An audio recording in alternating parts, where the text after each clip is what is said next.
respected viewers, this is George from Ireland. Here I am in Liverpool Street Station, London. But I'm not terribly interested in the station. I'm about to film two war memorials, which are very significant and indeed intriguing. So here is one dedicated to Captain Charles Fryatt. You can see behind me. So Captain Fryatt, he was briefly one of the most renowned men in the United Kingdom. He was a captain of passenger ships before the First World War and indeed during it, sailing from this country to Belgium and the Netherlands. Anyway, in the First World War his ship was stopped by a German U-boat, ordering them to submit to a search.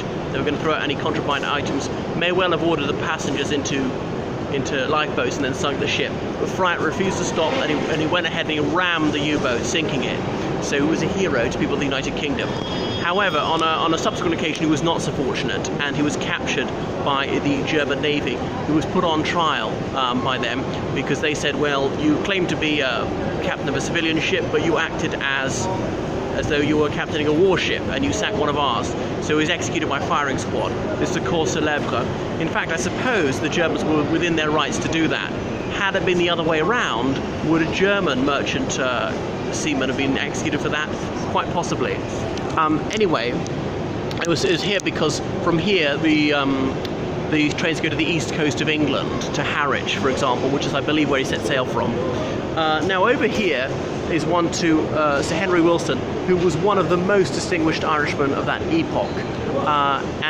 He was a very high-ranking army officer, Chief of Imperial General Staff at the end of the First World War, and he came here when it was in 1922, that June, to unveil a war memorial.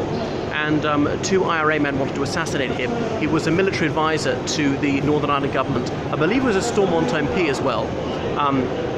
Anyway, he'd been against the 1921 treaty between what was effectively Sinn Féin and the United Kingdom. He said it was a cowardly surrender to the pistol. Anyway, two London IRA men, Reggie Dunn and the other chap, O'Sullivan, I think Joe O'Sullivan, they followed him home by taxi to his home in just off Eaton Square. I can find out the exact address actually. And they shot him dead there. Some say that he attempted to draw his sword as it was dying of blood loss. And the two blokes had no escape plan, and they ran off. They were pursued by the crowd. One of them had been in the Irish Guards in the Great War, lost a leg, so could only hobble.